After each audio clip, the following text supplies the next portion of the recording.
Right everyone, it is Finn here and welcome to my Premier League Match Week 29 prediction video where of course, can you believe it? How insanely fast this season seems to be going already. Yes, I know, sorry, lame dad joke. I really wish I could promise that wasn't going to happen for the rest of the video, but we all know that's a promise that I definitely cannot keep. But of course, looking at Premier League Match Week 29, we've got fantastic games to look out for. We've got Newcastle United versus a sanctioned Chelsea who aren't in a good spot at the moment. Could things go horribly wrong for them both off and on the pitch for Chelsea? We'll have to wait and see. We've got Tottenham Hotspurs versus a very beaten down Manchester United. Arsenal play both Liverpool and Leicester City this match week. Once again, so many things to look out for this Premier League match week, and we're going to be talking about all of them in today's video. But of course, before jumping into my predictions, let me remind you that if you are not subscribed, to subscribe. But of course, jumping straight into the predictions, we're going to be looking at Brighton versus Liverpool. Now, unfortunately for Brighton, things have darkened a tiny bit, or at least dimmed a tiny bit over time. After their incredibly strong start to the season, unfortunately, I think they found themselves in weird form. They're not necessarily picking up the wins that they need to. I do expect a lot more from Brighton, especially after how they started the season. But of course, 4 losses here versus Liverpool, who, yes, did lose to Inter in the Champions League, but still go through to the next stage. They've just won the Carabao Cup. They haven't lost a Premier League game since the 28th of December. Liverpool, once again, just in far better form than Brighton, and I would be severely shocked if they don't end up taking all 3 points. So because of that, I am going to give them a 2-0 win. I wouldn't be surprised if Brighton ended up scoring a goal, but of course Liverpool by far the better team. And in terms of a player to watch, although you've got yourself the Egyptian king, I'm going to go for the Senegalese prince with Sadio Mane, a player who scored Mane goals as of late, 4 goals in his last 3 Premier League games, been in brilliant form, and I think that he probably will do so versus Brighton. Moving on to our second game number 2. It is going to be Brighton versus Burnley. Now, of course, Ivan Toney scoring his first Premier League hat-trick. Absolutely gigantic moment for him.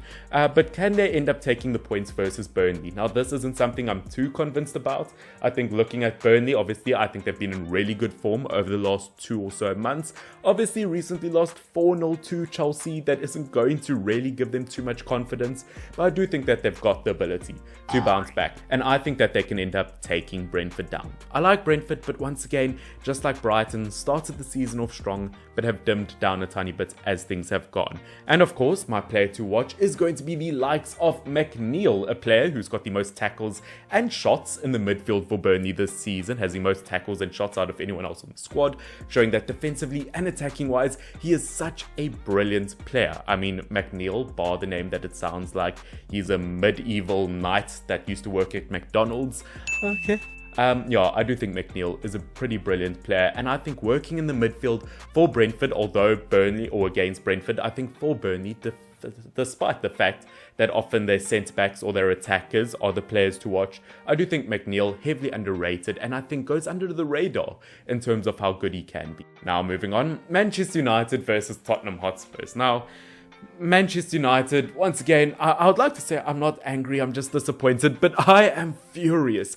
A 4-0 loss to Manchester City, or 4-1 loss versus Manchester City, where you were just totally out of the game. Looking at Spurs, it wasn't that long ago that they beat Manchester City. I don't know, looking at these two teams, although United, they haven't lost too many games under Rangnick, once again, haven't been convinced. The draws they've gotten as of late as well. I mean, it's ridiculous. They've drawn versus Watford, they drew versus Southampton, and they drew versus Burnley. Obviously, and there seems to be no sign of intelligent life anywhere. Obviously, a massive loss to Man City, where if you look at Spurs, at least they've had some good results here and there. They recently got a 5-0 win versus Everton. I don't know, this is going to be such a tricky game to predict as a Manchester United fan, because looking at this fixture, it always seems to be somewhat entertaining, and I always have faith in Manchester United's ability. They've scored 3 goals in the last 2 games past Spurs. Yes, I know that was a 6-1 loss for United versus Spurs.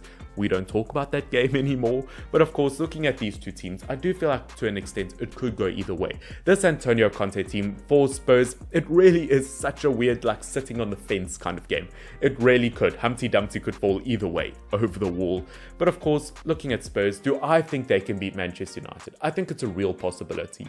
It could go either way. I did see some good moments for United versus Man City. But, you're lying! I know you're lying! But obviously, as the game went on, things just absolutely fell apart. as I said, going to be super hard to predict. And that's kind of why I'm going to go for a 1-1 draw. I think both teams are going to challenge each other. It's normally such an entertaining contest between these two teams. I do feel like there will be a winner, but in terms of my prediction, I've got no idea who will win the game. And in terms of a player to watch, very tempted to go for David De Gea, because I swear he's the only actual professional footballer in this Manchester United team at the moment. Where if you look at Spurs, been really good on the attack, and my player to watch is going to be good old Harry Kane. Has just passed Thierry Henry's record in terms of goals scored in the Premier League. He's just reached his 10th Premier League goal of the season. I mean, for a player who's having the worst season of his career, he's scored more goals in the Premier League than Ronaldo. He's out of line, but he's right. That's not too bad. So because of that, looking at Spurs, looking at United and the players they're missing at the moment, actually, you know what? I hate to say this as a United fan. I'm going to go for a 2-1 loss, and I do think Harry Kane will be the player to watch. It absolutely breaks my heart, but I think we'll get beaten with the Kane. Sorry, yes, another lame dad joke. I'm Michael Jordan. Stop it. Get some help. But of course, moving on, Chelsea versus Newcastle. Now, this is a very odd situation. Obviously, Newcastle United recently became the richest club in world football. Where if you look at Chelsea, they've just been sanctioned. They cannot put new contracts on the table for players that are running out. Obviously, all of Abramovich's assets in the UK have been frozen. Chelsea are on a really tough pickle at the moment. But will that carry on to the pitch? Will they have a tough time on the pitch as well?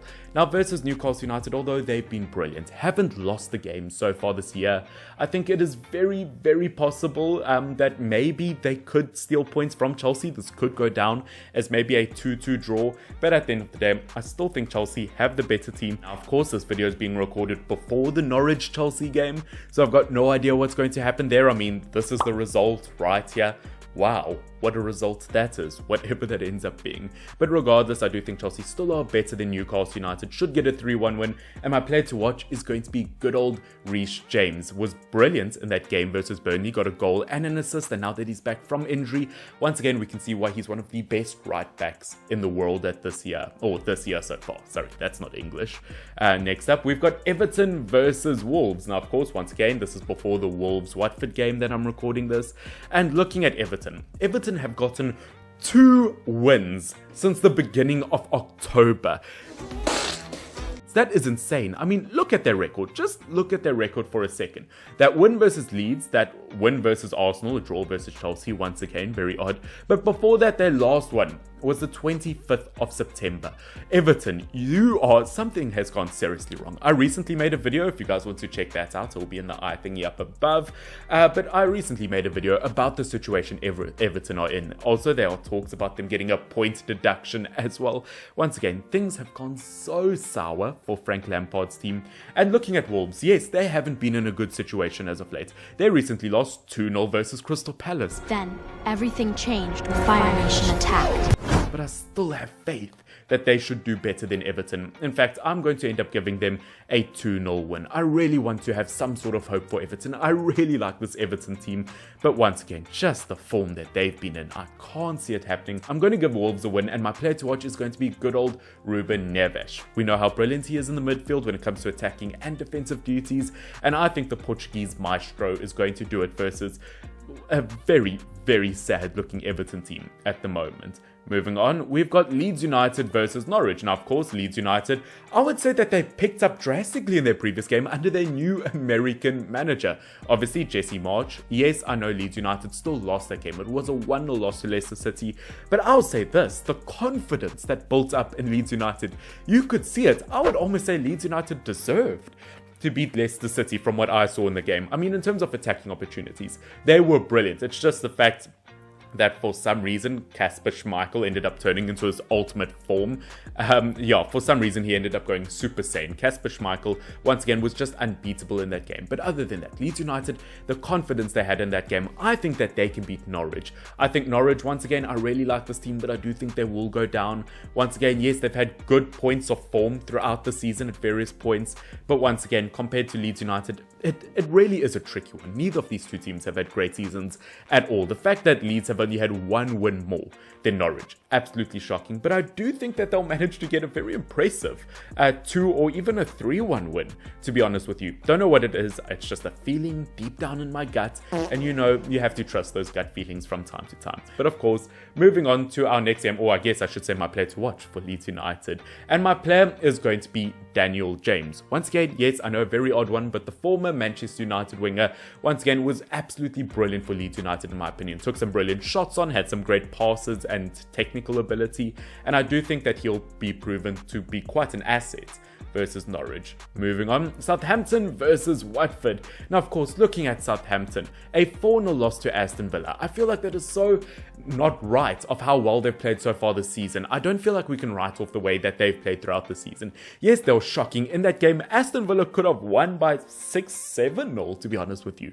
But of course, looking at Southampton, I don't feel like that's a fair way to judge them how well they've played this season. I do think they've been good this season, and versus Watford, yes, I know they've picked up odd points versus Manchester United, obviously this 1-0 win versus Villa, but at the end of the day, we've just haven't seen enough from Watford. I think they've had a serious dip in form since the turn of the year. Obviously, the likes of Emmanuel Dennis. I mean, ever since the African Cup of Nations situation, he just hasn't been the same player. And looking at these two teams in terms of form right now, I have to give Southampton the win. In terms of a player to watch, there are quite a few options. And I think I'm going to go for the likes of Broja. Obviously, the Albanian striker from Chelsea, been in great form this season, has scored 6 goals for them, has been linked to numerous clubs around Europe, and I think he'll be the player to watch versus Watford. Now, moving on, we've got Westham United versus Aston Villa. Once again, absolutely gigantic game. Aston Villa has picked up somewhat in form as of late, but of course a 4-0 win versus Southampton, and that almost proved all the fans wrong about any kind of criticism they had versus the team. Obviously, one of the major talking points on their team as of late is how weak their midfield's been, but obviously that performance versus Southampton really showed that maybe things are changing for the club. Looking at West Ham United, for some reason, I haven't been that confident with them. Obviously ended up getting that 1-0 win loss versus Liverpool, and that was without Declan Rice. I still think that they had a pretty solid game for some points, but obviously within there, a 1-1 draw versus Newcastle, a 2-2 draw versus Leicester City. West Ham United once again have kind of dropped off as of late, and was kind of been like Leicester City have been over the last few years, where everyone thinks they'll get Champions League football, then they just drop off a tiny bit. I do think West Ham United once again are a really, really good team, but versus Aston Villa, going to be a shock result. I'm going to sound like a villain for saying this, but I have to give it to the villains. I have to give Aston Villa a 2-1 win. And my player to watch, the Brazilian magician, obviously, Coutinho, 3 goals, 3 assists in 7 games. Absolutely brilliant player. And I think we're going to see that magic over the bubbles, over West Ham United.